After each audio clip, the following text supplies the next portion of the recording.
Hello guys, welcome back to our channel. চলে এলাম আর একটি মিনি ব্লগ নিয়ে। তো আজকের ব্লগটা হতে চলেছে অনেক মজাদার। দেখো, প্রথমে আমি ম্যাগির প্যাকেটটা খুলে নিলাম।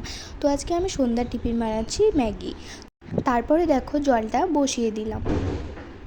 এরপর এক এক করে ম্যাগিগুলো দিয়ে দিলাম সিদ্ধ করার জন্য। তারপরে দিয়ে দিলাম হলুদ। এরপরে সিদ্ধ হয়ে গেলে নামিয়ে নিলাম। তারপরে কড়াইতে দিয়ে দিলাম লঙ্কা, পটল, বটবটি আর দিয়ে দিলাম আলু। তারপরে ভালো করে ভেজে নিলাম। এরপরে একটু পরিমাণ মতো নুন আর হলুদ দিয়ে দিলাম। তারপরে দেখো ম্যাগিগুলো কড়াইতে দিয়ে দিলাম, দিয়ে ভালো করে ভেজে নিলাম। তারপরে দিয়ে দিলাম ম্যাগি মশলা।